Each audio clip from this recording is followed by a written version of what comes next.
Welcome to Health Oddity, the show that strips away the jargon and hype surrounding all things health and fitness to help you live a long, strong and energetic life. Lining up at the bar this week, here's Peter Lant, Paul Bassett and James St. Pierre.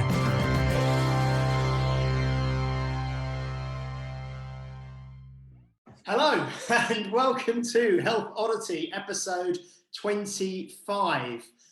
Today we are one man down. We are trying to track him. Hopefully he will join us at some stage. But Mr. Paul Bassett is not in the house. But I will say hello to Mr. Peter Lant. Hello. How are we doing? I am very good, thank you. Very good indeed. And we have a very special guest who I will introduce in a second. But I'll just ask him to say hello first, Mr. Phil McDougall. Hello. A man of mystery, Yeah. Cool. So we've got Phil with us now. Phil is a very special guest for our 25th episode. I have known Phil for, I would think, at least 6 or 7 years. I have done numerous courses and certifications where Phil has been teaching and instructing, and I've also hosted Phil a few times at Unique Results where he's came and done mace workshops and Indian club workshops. I've also got his bent press manual that he wrote, and I follow him. And if you don't follow Phil on Instagram and social media, I'd highly recommend you do. He's a very, very interesting guy, so I will not give too much away. I will ask Phil in a second to kind of introduce himself really and just tell us where he is at the moment. He's done a lot of traveling recently. He's had a very interesting life, and he's a very, very well experienced and intelligent trainer who I'm sure we're going to get a lot from today. So over to you, Phil. If you'd like to tell our listeners a little bit about yourself, where you are now, how you got there, and what you're doing and how you're living your life at the moment. Well, that was an amazing introduction. Thank you very much. I'm currently in Marin County, which is the county directly north of the Golden Gate Bridge, San Francisco. I moved here a year ago from San Diego. I was in San Diego for 3.5 years. Prior to that, London. Currently I am most of my work, or I'd say income-wise, it's about 60% personal training, 40% remote coaching, and that doesn't leave any percentage for corporate gigs as well. So I do corporate wellness gigs. Like the Zoom's been great, just jumping on people's Zoom calls, incorporating movement snacks into corporate calls, which has been a lot of fun. So yeah, how did I get here? Is that sorry, I forgot the order of the order. Yeah, I think so. Brief background, I suppose. Left the Royal Marine Commandos in 2011. When you leave the Royal Marines, you pretty much become one of two things: either a trainer or you go into security services. Security services doesn't really have much longevity because you kind of do it for a few years and then inevitably end up becoming a trainer anyway. So went straight into becoming a sports massage therapist and trainer, working mostly as a sports massage therapist in London. Built up a pretty decent client base after probably, I'd say that the first year of becoming a trainer and therapist in London was probably the hardest working year of my life. I would rather go through Royal Marines basic training 3 more times than start personal training from scratch. I think we don't relate to that. I've never done Royal Marines basic. Somebody got in touch with me on LinkedIn the other day asking me, so he's quite a successful guy in a different business, and he got in touch with me asking me for the path to take in order to become a successful trainer. And I pretty much just like I wasn't particularly encouraging. Looking back on it, I pretty much said, be prepared for paying your dues in this industry is probably harder than most other industries in terms of the tiny amount of income versus the massive amount of work to begin with. Anyway, so yeah, it was a few hard years in London. Hey, Paul. Woo! Hey, sorry.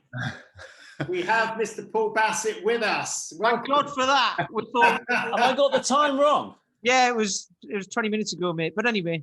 Was it? I thought I had it down for 3 p.m. I'm so sorry, Phil. Well, you're still late. Yeah, so then started getting in. I was already using kettlebells and had already learned Indian clubs with my time in the Royal Marines. But training philosophies changed a great deal within the Royal Marines. The general attitude, and I was actually mentioned this earlier. I was actually we were told this by a physical training instructor: unless you almost kill yourself in the process, there is no point in doing exercise. I can kind of in his defense, he's training young men to go and fight in war, where you kind of have to pretty much push yourself to the limits. But taking that training philosophy for everyday training is just so harmful. And that's why anybody that's had a long military career, any soldier I've ever worked with, they've got so many injuries just because you've got that philosophy of go hard or go home mixed with like maybe bad training habits, and it's just a recipe for disaster. So then during the 8 years in London, philosophy's changed a lot. I think a huge part of that is to do with attending Strong First courses, doing FMS. I mean, I probably spent best part of 30 grand on education during that time.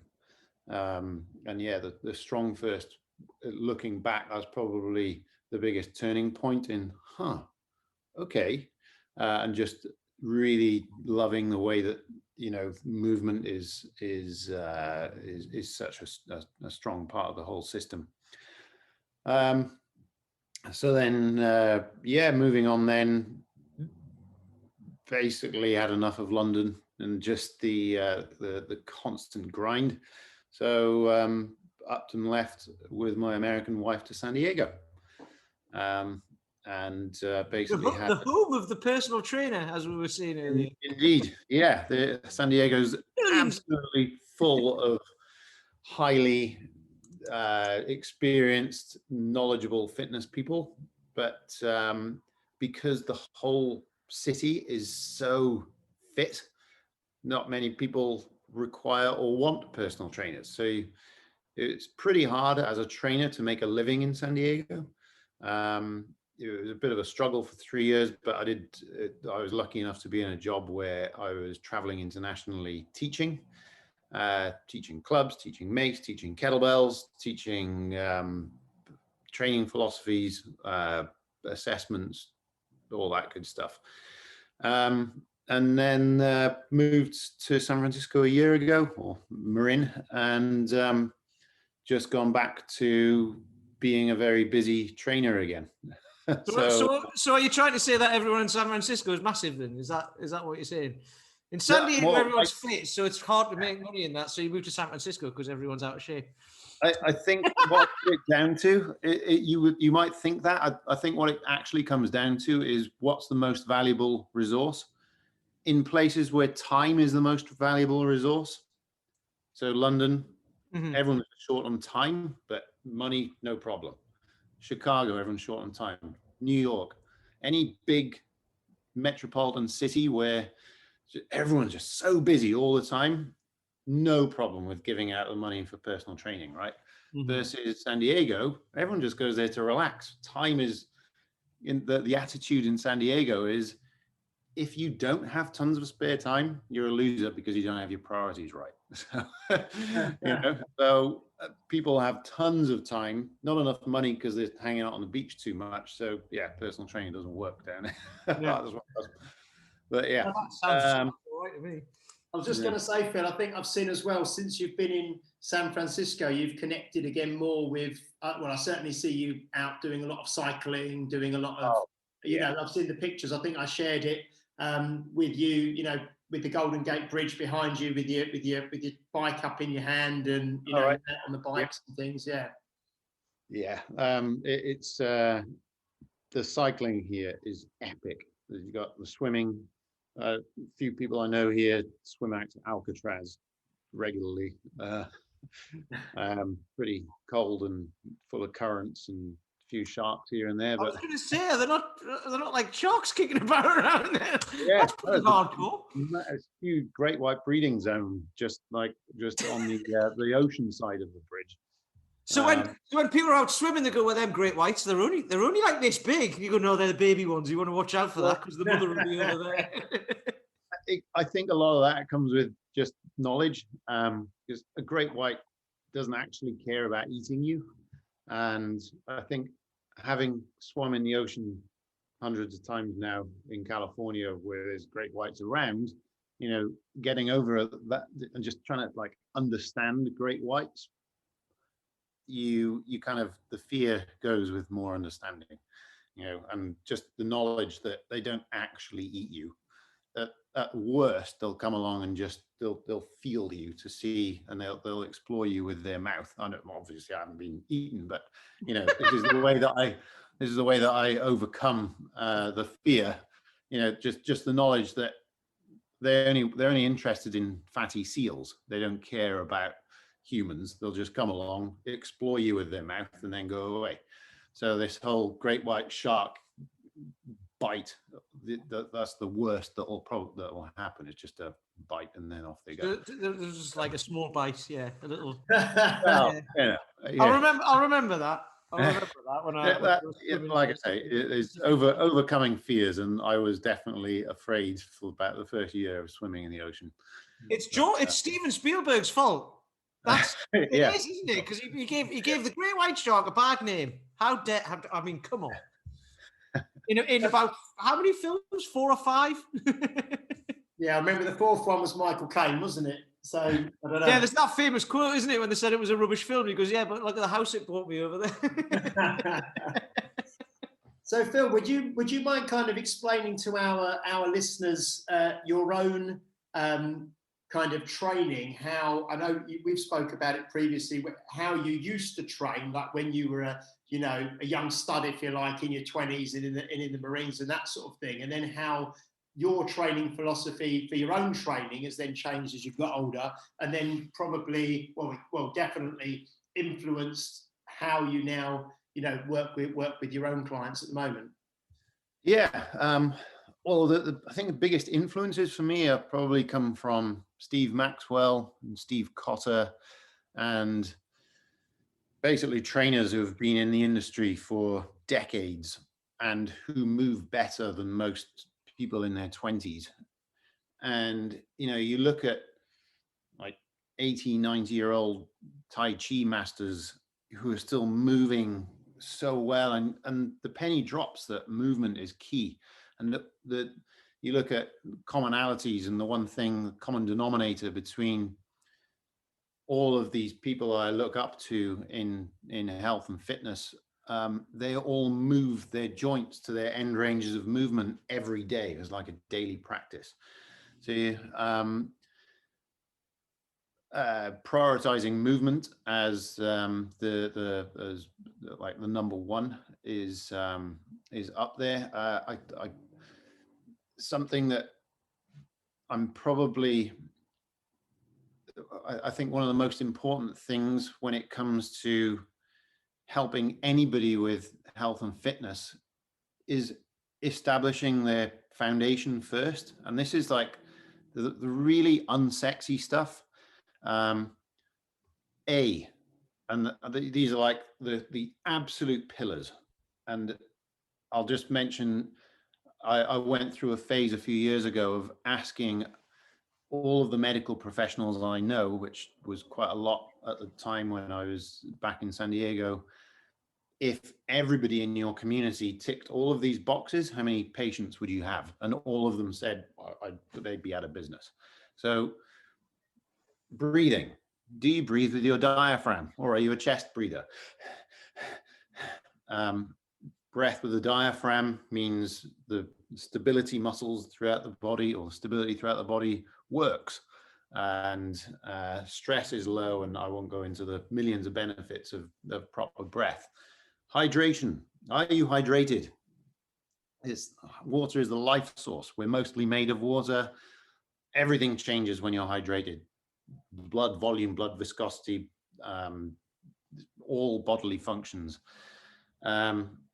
Diet. You obviously can't cover diet in a couple of sentences, but basically, do you just not eat processed crap? And do you have like an anti-inflammatory diet? Movement. And when I say movement, that comes in two forms. One, walking and locomotion.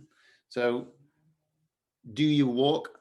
I want to say 10,000 steps a day, but as soon as you give it a number, if somebody's way off that number, then all of a sudden it's like this thing that they can't manage. So depends where somebody's at, and you're trying to coach them to get from A to B. But to begin with, I'll just say, can you at least just go for a 15-minute walk?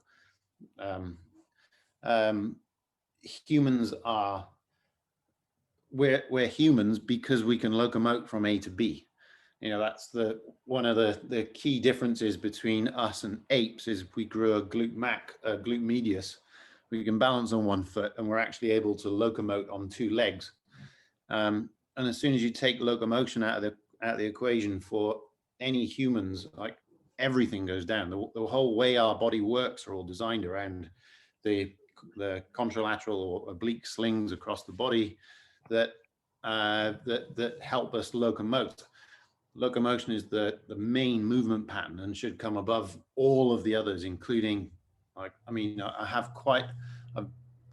developed quite a low opinion of traditional gym exercises such as squats.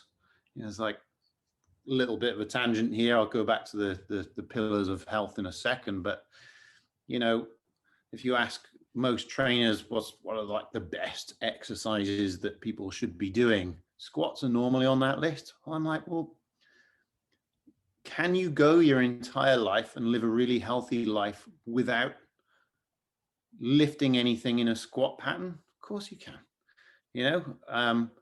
Is the squat pattern useful to be able to sit into the natural human sitting position? Absolutely. But is there benefit on all of these people in the Western world who literally can't even visit that position, loading them up and blasting them for reps? No, it's just injures people.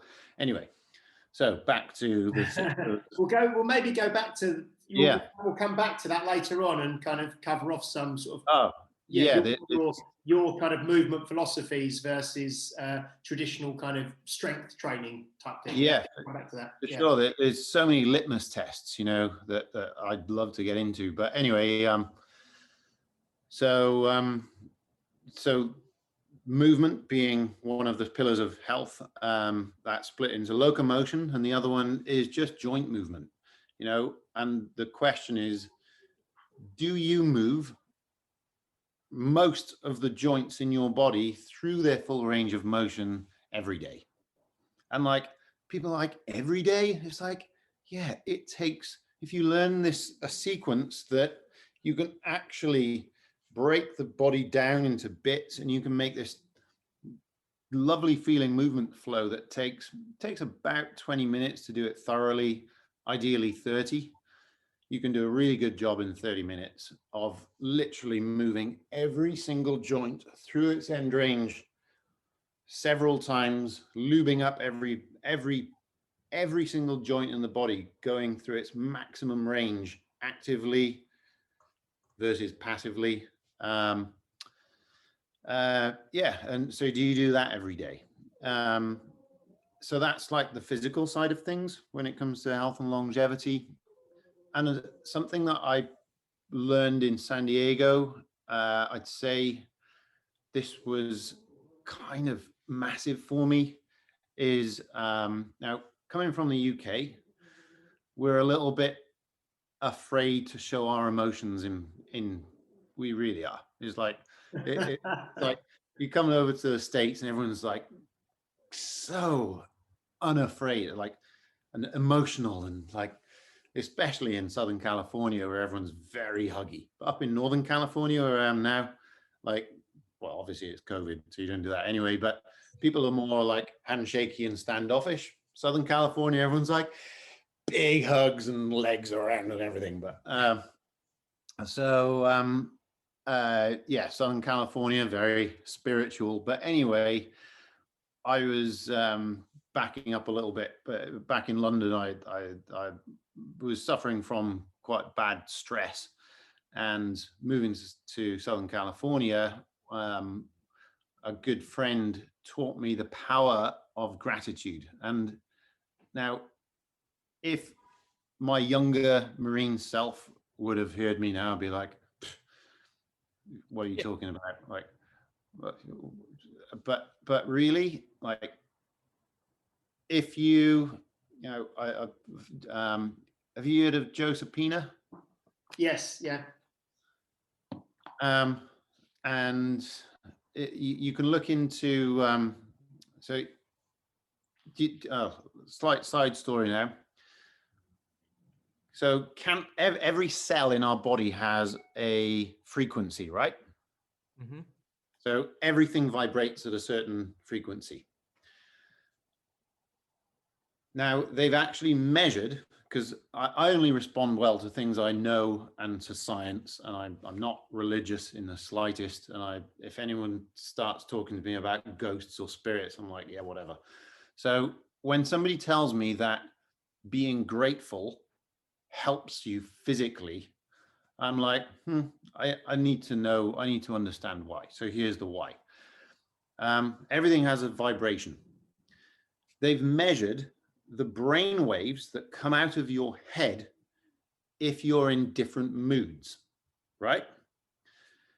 The brain waves that come out that come out when you're angry, or when you are pissed off, or when you hate something, the hate brain waves are the same cellular frequency as cancer cells. It's like, okay, wow, that's like, okay, that's pretty awesome to know.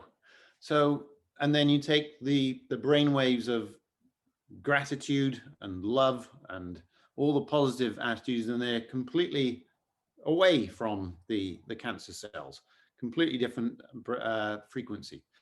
It's like, okay. So a little trick that a friend of mine, a good friend in San Diego, Ryan Steenrod, he does, and I've instilled this habit, and it's changed my life, is every single day you talk to whoever you live with about what is the best thing that happened to you that day. And it just, all you do is, just because that one thing is on your mind, then if you were to ask most people how the last month was, especially now during COVID, right? How was the last month? Like, what happened to you last week? The only things, the very first things are on people's minds are all the negatives, because people dwell on the negatives, right? However, if every single day you're taking 30 seconds out of your day and actually reflecting and thinking what the best things that happened to you that day are, it's amazing how then that translates into the last week. What happened to you last week? And all of these amazing things come into your mind.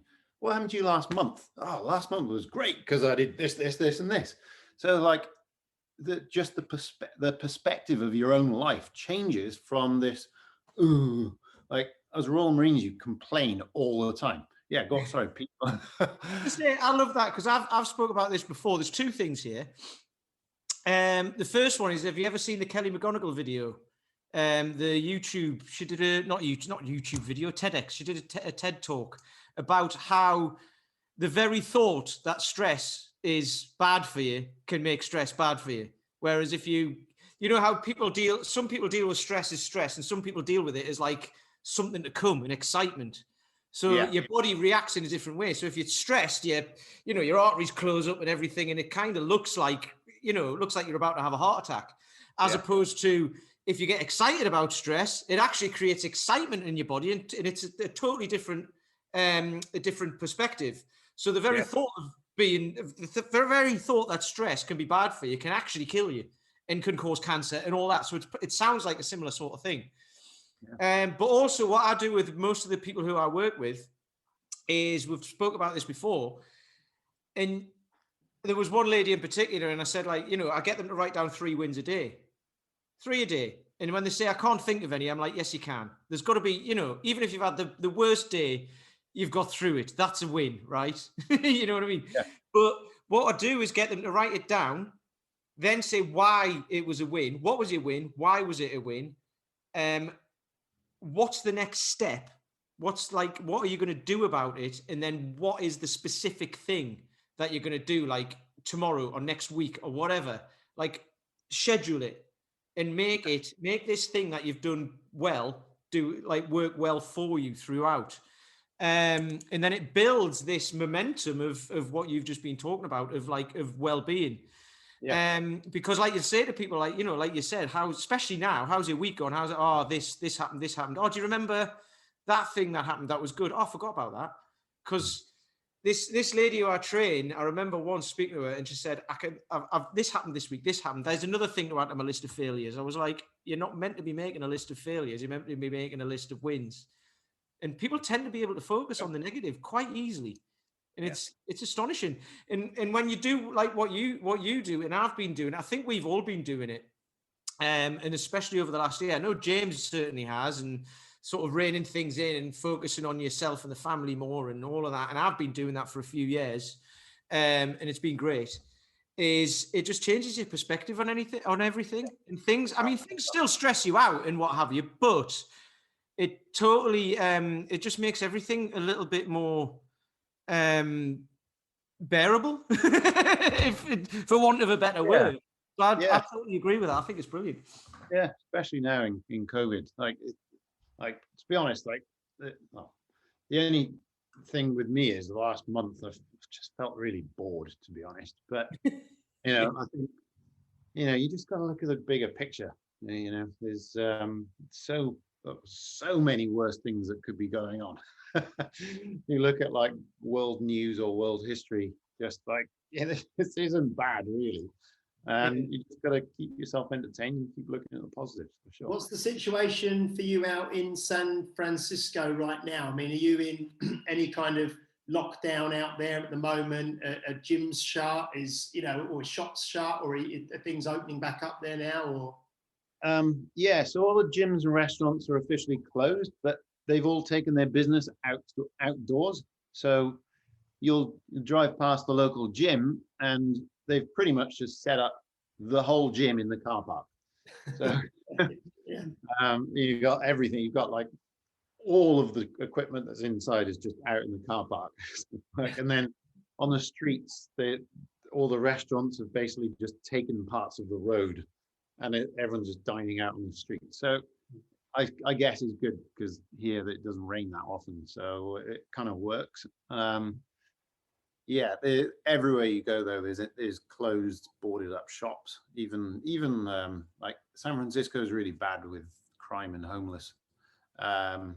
So like local delis are all closing, and just because they're just getting robbed and ransacked all the time. But here in Marin, it's one of the lowest areas of crime in the whole of California, which is odd because we're so close. It's amazing. Is that because Dirty Harry sorted it all out? Well, maybe that was where Dirty Harry was. Great. Maybe he moved over the bridge and he's he retired over the bridge with his massive Magnum 44, just sitting there, like, don't mess with me. I think Paul would like to say something. Sorry, Paul, he's been leaning in. Oh no, it's okay. No, I'm listening. Sorry, firstly, I've right messed up the time today. So apologies for that. That's a good time management. I'm all going on about time management. There we are, turning up late. Right. So sorry about that, Phil. No. I mean, I don't know what you guys were talking about right at the beginning, but Phil was one of the first people that I kind of really got talking to about how to progress my own fitness. And Phil was really kind to give me loads of advice throughout not only my career, but just to get me started. And so thanks for that, Phil. But you've always explored movement, and that's always been really interesting to watch. You've always kind of soaked in so many influences, and you've obviously been able to express them physically as well. So, you know, you have a high level of capability.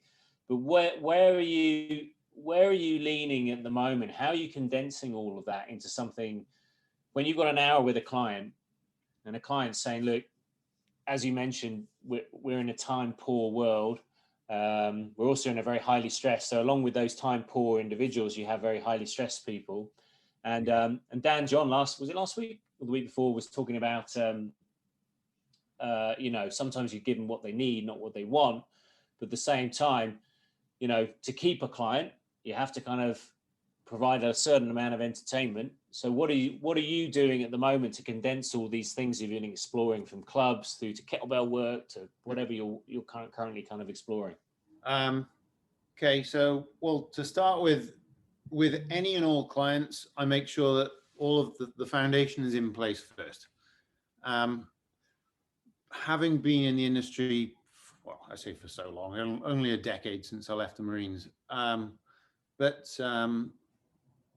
I've reached the stage where unless somebody actually cares about making their life better at 80, like if somebody only has a short term, I want to get ripped for my wedding goal, to be honest, I've reached a stage where, I'm not your trainer. You know, if you care about movement and you want to become a stronger human and you want your life to be better at 80, I can help you.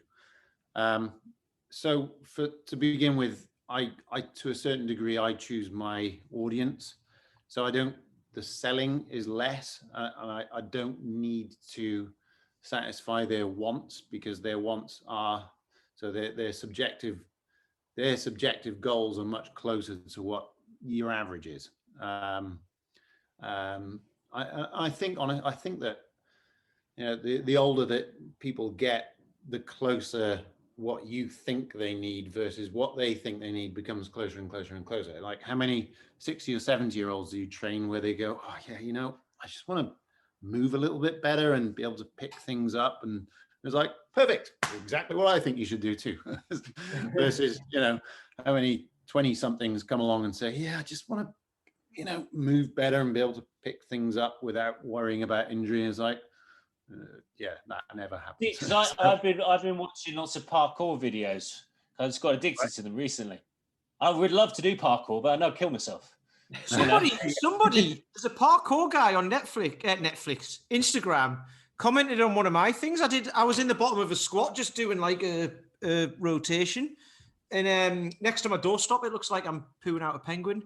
But anyway, and he commented on it. And he said, I need to do lots more mobility if I'm, he'd only just started following me. And he was like, I need to start thinking about lots more mobility if I want to be carrying on doing parkour for the next 10 years, because I need to be springy in that. And I was like, I kind of just commented back with like, yes, that would be a good idea.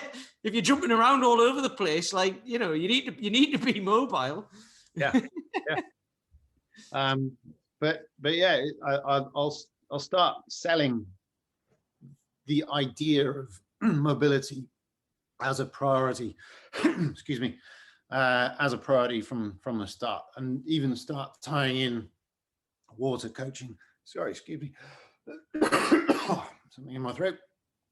Water coaching habits, so how to get people to drink more water and that sort of thing. And when they can actually feel themselves moving better, and constantly assessing, putting people in, you know, so I will start every single personal training session I ever do, and I'm always surprised when I also coach some trainers, as I have some pretty good coaches as my clients for my remote coaching platform, and so I get to kind of have a look in to see what other coaches do, and it's something that I've done for the last 10 years. I don't know how many personal training sessions that is over 10 years, probably more than 10,000. I don't know. Anyway, for the first 10 to 20 minutes of every single session, I take them through a guided movement flow. So that's, like, I'll literally do that with them.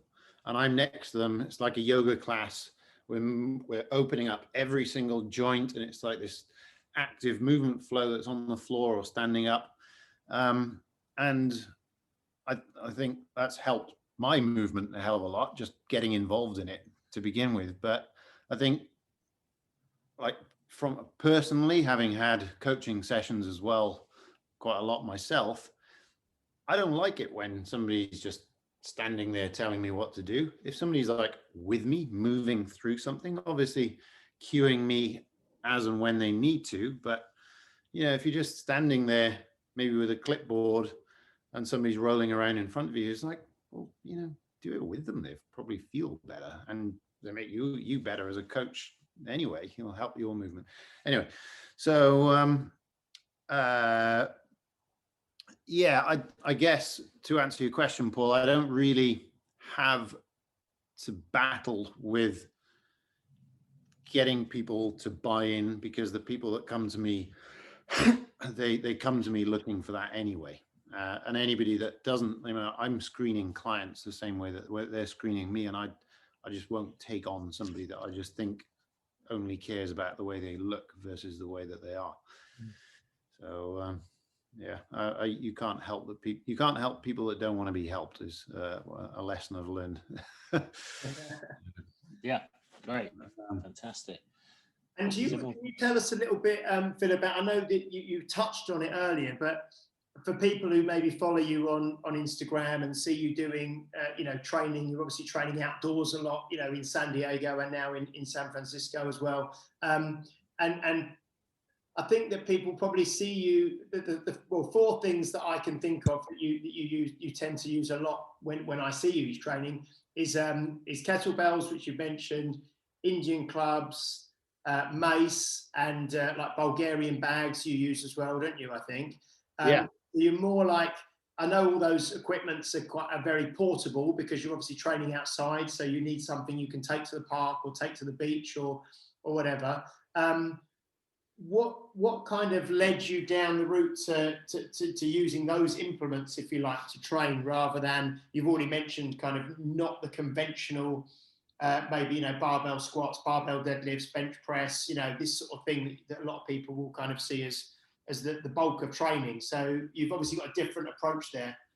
Yeah, I think what led me to that is a mixture of enjoyment and understanding about the way that the human body works.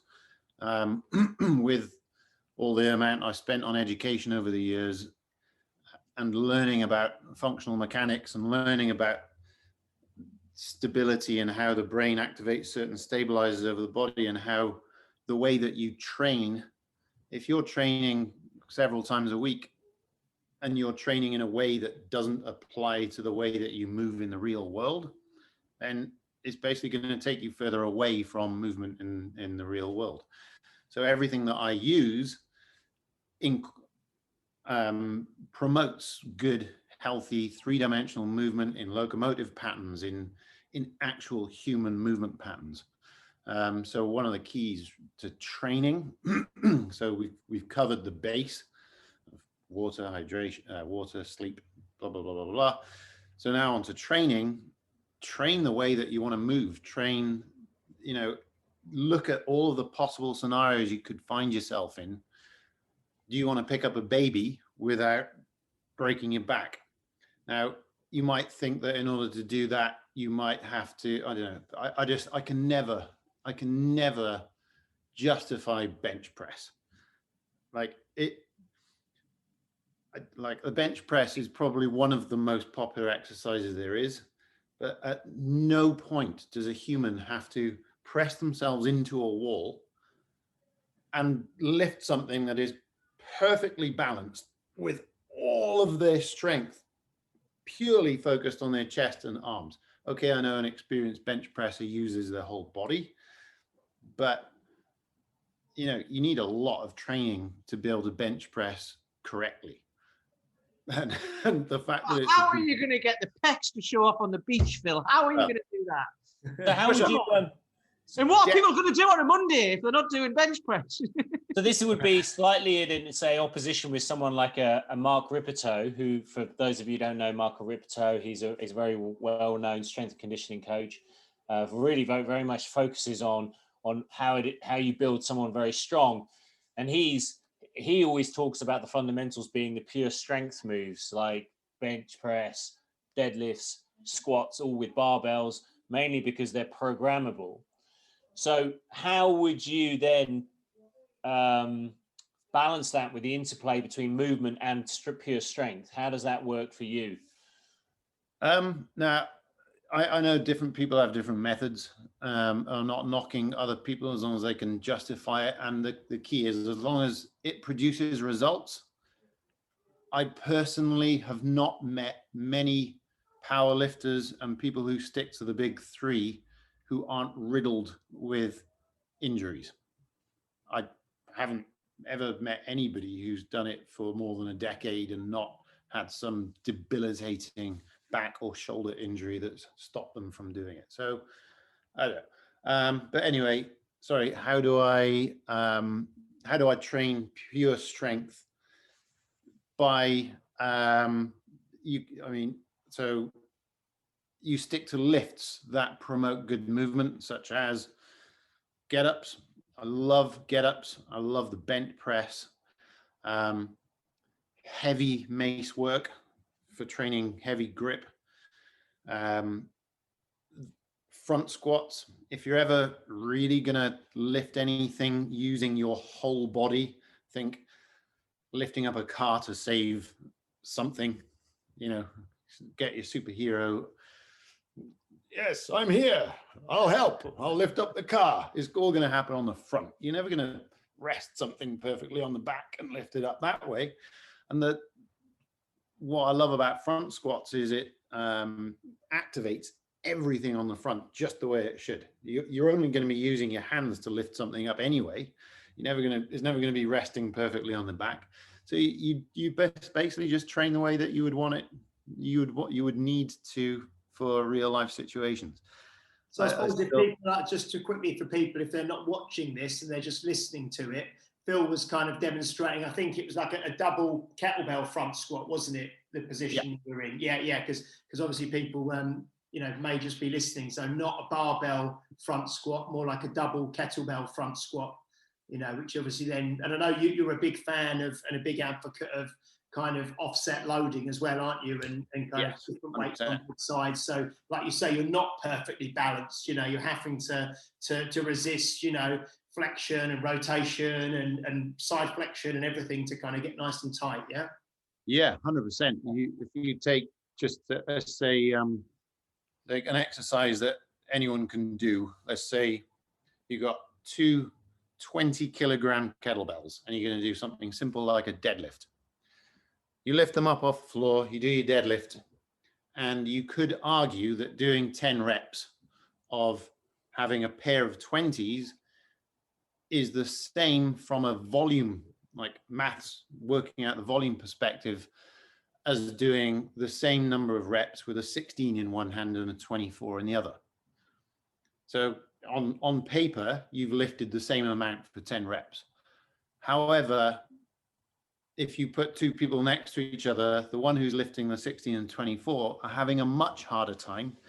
Their nervous system is having to work a lot more because they have to fire up one side of the body in order to maintain equilibrium and a good central, strong, solid position. So yeah, as I always train with offset loads in everything, absolutely everything. All kettlebell work. So I actually integrated that a lot with my clients, Phil, when I started seeing you do that on Instagram. And certainly before the lockdown, my clients were subjected to those workouts quite frequently, but not so much at the moment. We don't have the equipment, but it's a great exercise, and it really makes because sometimes you don't want to.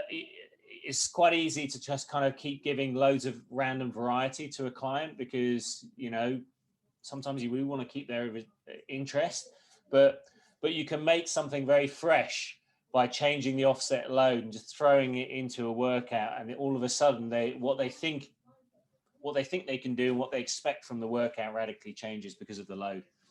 Yeah, I find that it shows up, or you can show up imbalances anyway, because obviously with the barbell, you've got to try and, you know, you keep the thing straight and it's rigid. But with kettlebells, they can move independently as well. So you'll see people, I used to do it with kettlebell squats, and I'd be like that, because this shoulder wasn't as it was more mobile, but it wasn't as strong. So everything was up here in my traps. This one I could pull down. So I'm now lopsided for anyone who's not watching on YouTube. I'm lopsided. So it shows up imbalances anyway. So even if you are using the same weights either side, you're still imbalanced, and your body will just favor the side that it wants to, won't it? Unless you know better and you know you can try and manipulate your movement to favor the other side. But if you do offset and you put like a slightly heavier weight on your weaker side, say, it's then got to just work harder. Yep. Kind of automatically, you've got to figure a way. Your body will figure a way out of dealing with that. And if you gravitate toward exercises and equipment that promote human movement, so the humans move, and there's very few occasions do we ever actually have to lift something up in the real world in a perfect straight line and then put it back down again. You know, in a real world, we're grabbing, we're reaching, we're carrying things. I love loaded carries. I mean, not just for the sake of my own training, but for the sake of helping people build stability throughout their whole body, because all of a sudden you've mixed in the locomotive movement pattern along with various pulling and pulling exercises. Offset loaded carries, an absolute favorite. Try, for instance, holding a light to moderate kettlebell overhead with a very heavy kettlebell in the rack position. The light to moderate kettlebell overhead, yeah, you could argue it helps shoulder stability, but what it does mostly, and especially good for you and me, Paul, because we've got this slight kyphosis in our spine. The kettlebell overhead puts you in the tall spine position. So what that does is when you're holding the heavy kettlebell in the rack position, then the challenge on the torso to hold it here is absolutely phenomenal. So yeah, just doing carries in that one kettlebell overhead, one in the rack position is so good. It's an elegant solution to people not having much equipment in lockdown, because usually people have gone and bought 2 kettlebells, an 8 kilo and a 12 kilo, or 16 and a 20. They don't have double kettlebells, you know. Yeah. So you know, and then they think, well, I can't do double cleans, double front squats, or anything like that, but they actually can maybe get a little bit more out of it than they thought. Literally every training situation is better with offset loads. Now, I discovered it by accident because I sold all of my kettlebells when I moved to San Diego and I had to start from fresh again. I just started using offset loads because I only had one set of 8 to 48. And I was like, hang on a minute. All of the progressions that I used to do with pairs, I'm actually getting faster with offset. And then I was like, okay, then I'll start using this with clients and see if it's other people as well. And it is. Every training situation with kettlebells. Now, don't tell Kettlebell Kings this. I write for Kettlebell Kings quite often, and I'm always talking about offset loads, but so far I've not mentioned that there's no use to ever buy pairs, because then they might stop. Did you realize this is being recorded, Phil? I don't think they're going to start selling left ones and right ones now, aren't they? They'll go, this one's for your left arm, this one's for your right arm, so you have to buy a pair anyway. I'll do them a favor and just I'm not sure how much of a favor it is, but I wrote this blog for Kettlebell Kings. I've written about 10 or 15 of them now, but I think one of them went viral because literally on a daily basis, I have an email from somebody somewhere in the world asking me certain questions about this blog is called How to Build Functional Mass with Kettlebells. Maybe partly it was the title. It was, I must say, like, I put a lot into the blog. It was quite a good one. But still, you know, if anyone's listening and they want to understand a bit more about how to put on a bit of muscle using kettlebells, then it's all in there. All of the philosophies about the loads and the fast twitch fibers and that sort of thing. And I also go into a little bit of detail about what happens when, you know, you basically just train the big three all the time and stiffen up and lose mobility. But anyway, yeah. What would you say? So if someone is going to train offset, would you say you need a big change, like a 16 and a 24, or could you use a 20 and a 24? Like, what do you mix it up? Do you have them like offset but not by much, or offset by like double? Yeah. You know, which is, I'm not going to say which is better, because, like, you know, it depends, doesn't it? But do you do a mixture of that? Would you start out with them slightly offset for someone who's not really very experienced in training offset? Would you start out slightly offset and then a bit more and ease into it like everything else? So it depends on which muscles are going to be used, right? So I would start somebody off on only a 4 kilo difference with almost anything. Mm-hmm. But on the stronger lifts, like hinge patterns and squat patterns, so kettlebell swings, kettlebell snatches, kettlebell cleans, front squats, the bigger difference there, the better, and loaded carries, because that means that there's a lot more of a challenge asymmetrically.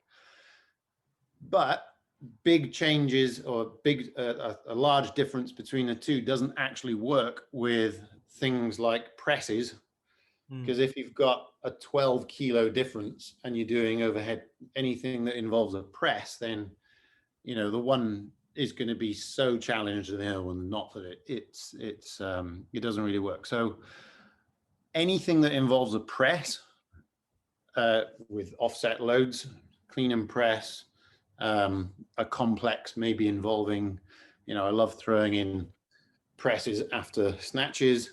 So anything that involves a press action, then you want to keep it to 4 to 8 kilo difference. Obviously, if with smaller humans, then you might, and if you've got 2 kilo increments, and you're working down in like the 6 to 12 kilo range, then yeah, doing less than 4 to 8 kilos would probably be useful. Yeah. You talk about functional. Those are the ones you get in Argos, right? Yeah. We use the word function a lot, which is a very confused word for a lot of people, and it's very confused in the industry as well, ranging from people doing back squats with barbells on Bosu balls through to CrossFit, through to something like gymnastic variations or parkour, or, you know, you name it, or an exercise just being seen as functional. So how are you defining it, and what do you, and where do you see the value in the exercise that you choose? Well, just because I mentioned functional mass is muscle mass that does not diminish human movement. And when I say functional, I mean something that actually applies to real life, real world movement. I know that functional is thrown around a lot. So instead of saying functional strength, because you've got somebody doing bicep curls on a Bosu ball, that's not functional strength. So I often change that for real world instead. So real world strength, because it just makes more difference. So to me, functional strength means strength that can be used in everyday circumstances, not just because it's got some fancy band or Can ball. it be? can it be described the same way as fitness? Because people talk about fitness, right? Oh, you're fit. Can you run this far or this fast, right? I'm not very fit at running because I don't do very much of it because I don't like it. I'm very fit at walking because I do loads of that. There you go. Are you fit at life? So does that mean I'm not fit? But like, not fit in life. But fitness, is subjective, is it? You're fit for a purpose, and if you're fit for that purpose, you can do that thing. So everyone's better at, like, you know, you get categories of people, but some people are better at lifting stuff. Some people are better at endurance. Some people are better at whatever. So they're fit for that purpose. So can functional strength be categorized like that as well, do you think, just to make it easier for people? Because they go, I'm training functionally. Is it helping you walk better? Well, not really. I'm really knackered and tight. It's like, and do you do a lot of walking? Well, yes. Yeah. Okay. So it's not functional then. It's dysfunctional, in fact. So yeah, this is an interesting conversation. I think we can probably go around and around depending on who you speak to. But there's Phil McDougall. I don't know if you know that. We'll speak about him last week. Famously came out with defining health and fitness to be two completely separate entities. Yeah. I actually think that they're more on the same page, but it all depends on how you define fitness. Because so we're just talking definitions. I think that. Sorry, go. I just think that fitness is, for me and anybody that I work with, how fit you are is how fit you are at longevity and how fit you are at performing your life. You know, can you carry something upstairs? Can you walk up a mountain without injuring yourself? Can you, can you live without risk? That's fitness as far as I'm concerned. So for me, health and fitness are very close. But I know that other people view fitness, it is all just a very subjective definition. I suppose there's people who can run a marathon, but then they collapse on the line. They've got through it, but they're incredibly unhealthy process of achieving it. You know? Yeah. I mean, it comes back to the other week when we were talking to Dan John, who obviously passed his best wishes on to you, Phil, and said to say hello. And we were talking about health. Give him a virtual hug. We were talking about health, fitness, performance, and longevity, and that kind of touches upon what we were talking about earlier with, say, powerlifting. The fact that actual performance for sport has very little to do with health, or they're not necessarily connected, because you can be very, very, you can perform very well in a sport, but your actual health, like you say, you could be the top powerlifter in the world, but 5 years after you stop powerlifting, you're broken and you can't move very well. In the same way, Dan talks about fitness as the ability to do a task whereby you can be fit for purpose, and like definitions, but you can be a cardiovascular aerobically very fit, or you can be fit to play a sport or fit to lift weights. But what you're talking about is really, sort of fit for life, isn't it? For the majority of people, we're not in performance, we're not in elite athletics or elite sport. We need to live healthy lives, long lives, and hopefully be strong. And that's certainly the vast majority of our listeners would fit into the kind of the category of definitions that you're talking about, which is great. Yeah, for sure. And I think that everything, and this is the one thing that I took away from Steve Maxwell during a breathing workshop about 5 or 6 years ago, and I've basically stolen it and used it as my thing, is absolutely everything that you do in a training environment should be answerable to one question. Everything you eat should be answerable to the same question. Will this make you better at 80? So will this make your life better at 80? And everything from your exercise selection to how many sets and reps you're doing to the food that you decide to buy from a supermarket, absolutely everything. If you put that one question to it and the answer is no, then you don't do it. So, and I was like, that's the thing. I mean, it's if you see those people who are in their 70s, 80s and who move really well and can still do the thing, and you're like, if you ever go up and ask them, how can you do that? How are you able to do that? They're going to go, well, I started like 40 years ago, 50 years ago, or I've been doing it my whole life. That's usually the way it goes, isn't it? Or I had an incident or whatever, or I was an idiot when I was younger and I got to a certain age and I made a lifestyle change. So therefore I am where I am now. Isn't it to be human that we're good at risk management, or bad at it, or whatever we want to see it? We play a game of risk management. When we're 20, we don't really see what we think 40 is years away. When you're 40, you think 60 is years away. Yeah. Obviously perception of time changes as you age and things, the years pass quicker. But, I definitely think people are willing to err on the side that they don't do anything thinking they can fix it later. It's just a managing of risk, and there's loads of risk at the moment. There's COVID risks, there's this risks. I mean, people are playing risk, this game of risk all the time, and they don't see their health as a pressing issue, or even. And we were talking. You two sent me a message today about a pill to help curb hunger. I saw that on the BBC News this morning, and I was just like, another one. Like, really? Do we need more of this stuff, or do we need to just get the message to people? Because it says, it's a new injection or something you can get for obesity to promote fat loss. But it says if it's used in conjunction with a healthy lifestyle, then you'll get the thing. So if you've let yourself get obese, but then you change your lifestyle and have this treatment, whatever it is, then you'll lose like 5 stone. You'll get back to where you are, and then you carry on your healthy lifestyle, and you're away. The chances of someone who's let themselves get that obese of being able to change their lifestyle within the framework of losing that 5 stone with a pill is very slim. It's very unlikely. I'll use a different word, shall I? It's very unlikely, isn't it? And that's the whole thing. But if you can make that lifestyle change, then you don't need the pill anyway, do you?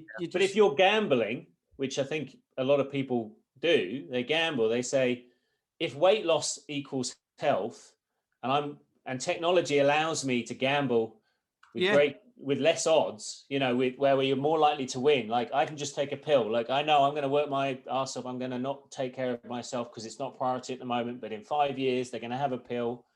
I'll take that. I'll lose a load of weight and I'll be healthy. Sometimes people are willing to take that gamble. And I think that's kind of we're in an interesting stage at the moment. So when you're talking about let's be healthy for 80, it takes a forward-thinking mindset to do that. And I suppose your job is to educate people on how do they project themselves into the future. Yeah. Helping them look at the longer term. Yeah.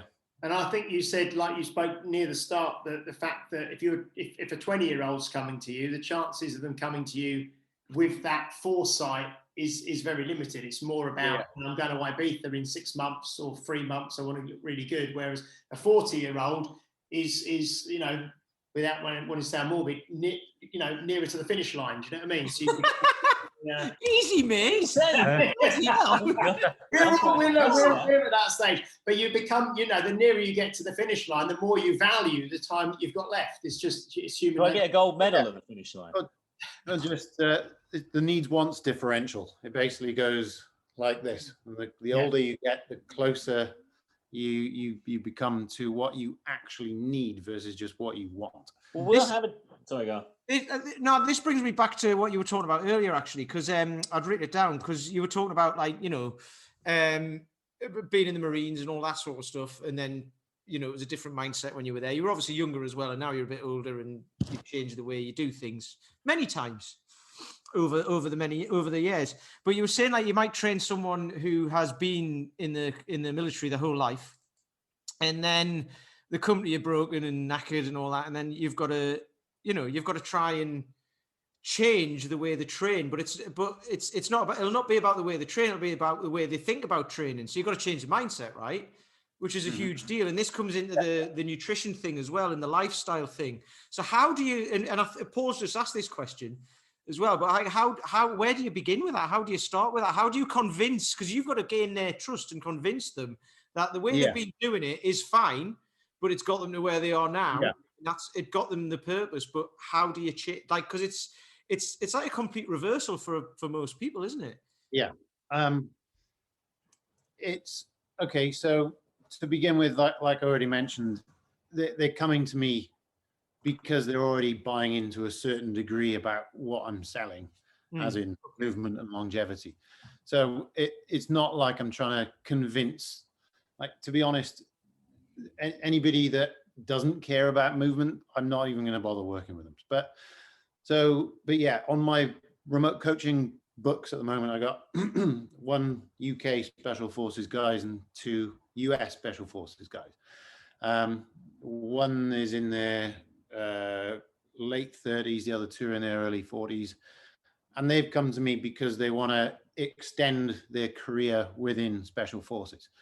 Now, I know the way that these guys like to train. They like to train hard, intensely. But at the same time, they're also really good at doing what I tell them to do. You know, they're basically the highest compliant clients I've ever had. It's just tick, tick, tick, tick, tick, everything. And they're always like, oh, yes, great, Phil. It's like, okay, cool. So, and the key is sprinkling in things that I know that they love and things that I know that they're going to get really excited about. And okay, they're dudes. So if you can put on a little bit of shoulder girth at the same time, then that's also going to keep them interested. But at the same time, sprinkling in lots of movement. So active recovery is a huge part.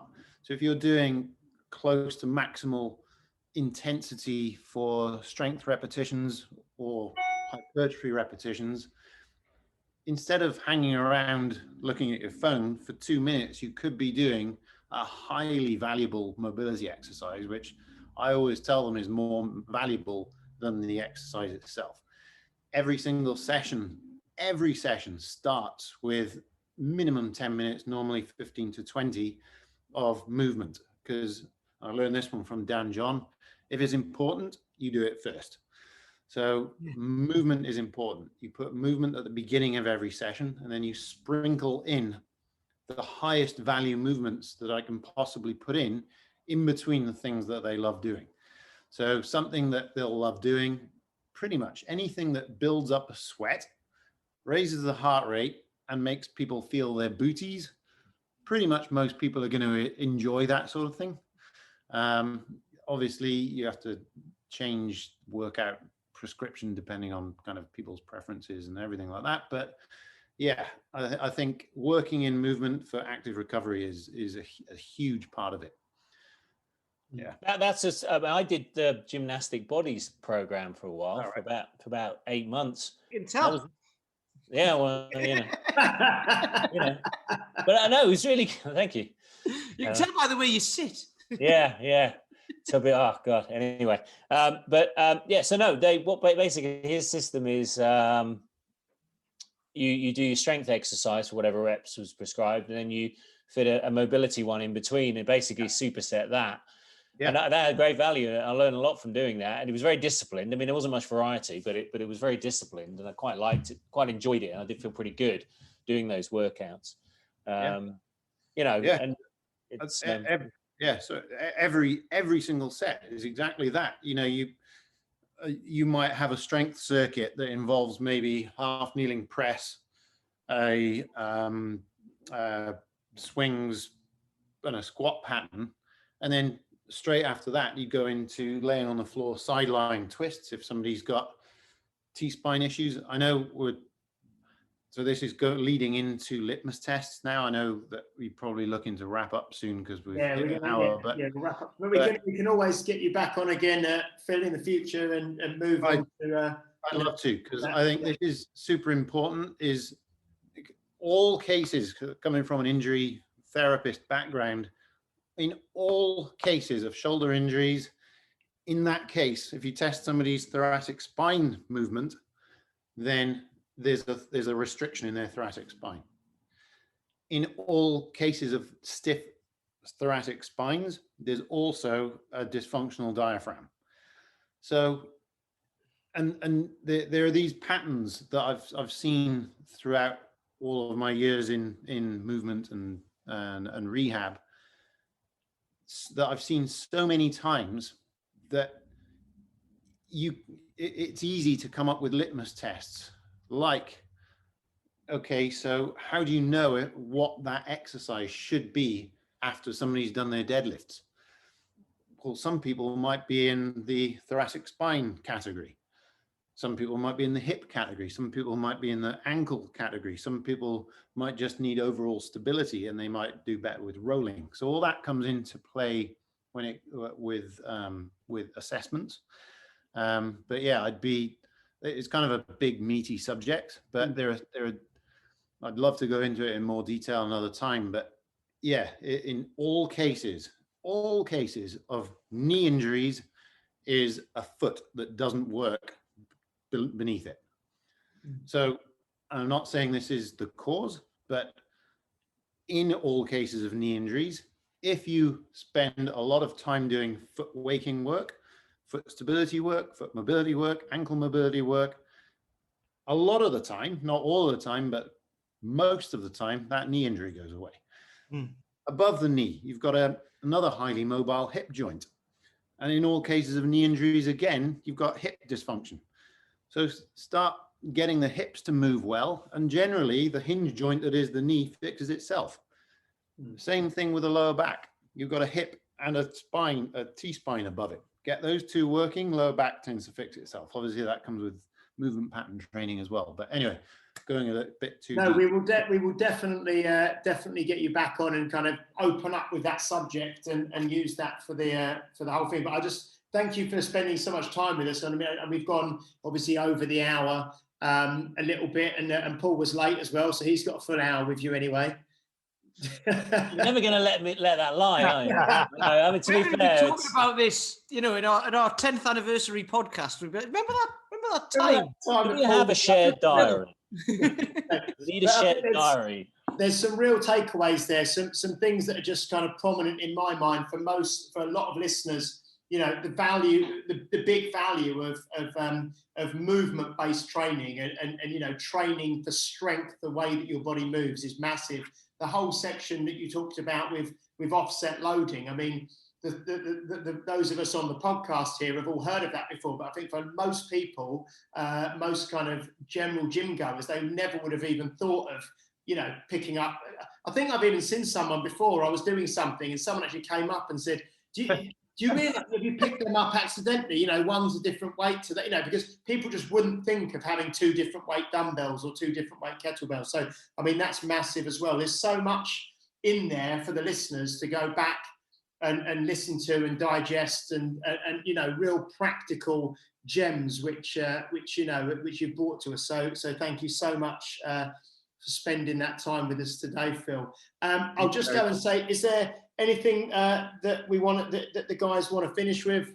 Peter, any questions or any comments? I haven't got any questions. I've got lots, but we'll keep that for the next time. But I'm just waiting for Paul's Jerry Springer final thoughts. No, let's put you on the spot now. We need to go over to Paul. Have you prepared your final thought? My final thoughts for the day. No, it's just it's just great to see Phil again, really. Yeah, it's really good to see you too.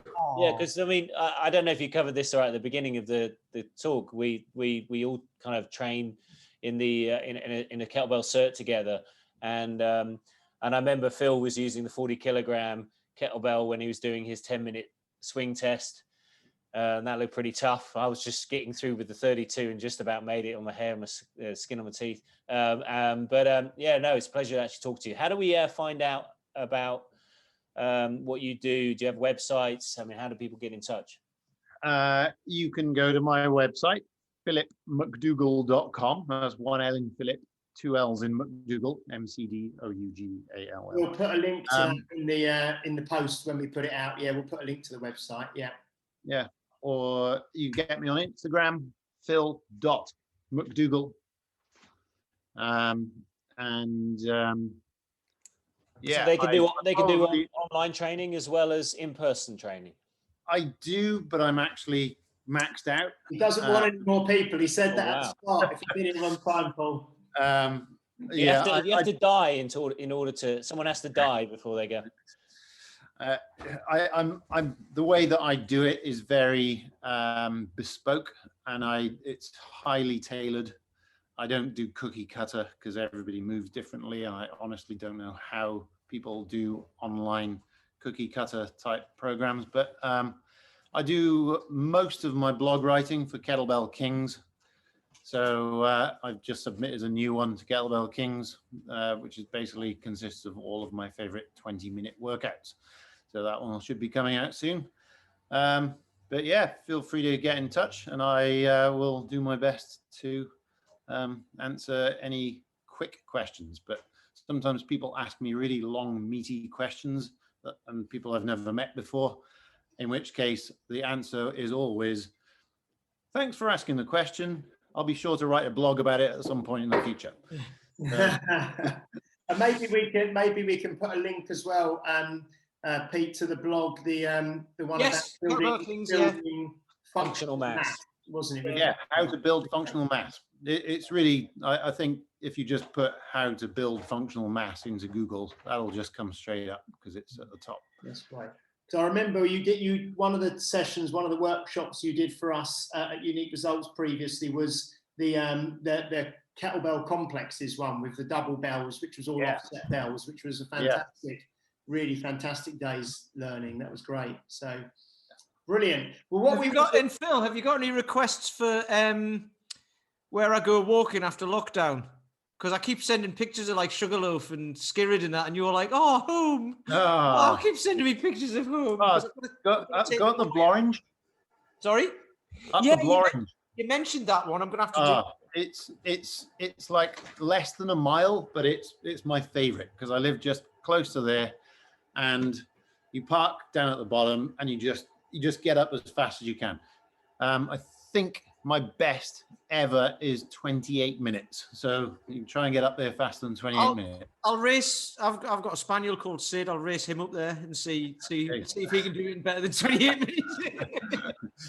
Fantastic. So we will say then, we will wrap up now. Do you want to say goodbye, Pete? Goodbye, Pete. You want to say goodbye, Paul? Goodbye. Excellent. Thank you so much, Phil. We'll arrange another session for you to come on with us in the next sort of month or so. That'd be great. And thank you so much. And goodbye, everyone. Make sure you like, make sure you subscribe, make sure you share this with friends. And that is the 25th episode. We'll be back next week for the 26th episode with, I think, Paul Gray on the 26th episode. So we will see you next week. We've got loads of good guests lined up all through March. Thank you for listening, and ta-ta. You've been listening to Health Odyssey with Peter Lant, Paul Bassett, and James St. Pierre. To get your regular fix of hype-free health, you can subscribe and leave a review wherever you get your favorite podcasts. You can find out more on today's and other topics at healthodyssey.com or find us on Facebook or Instagram by searching for Health Odyssey.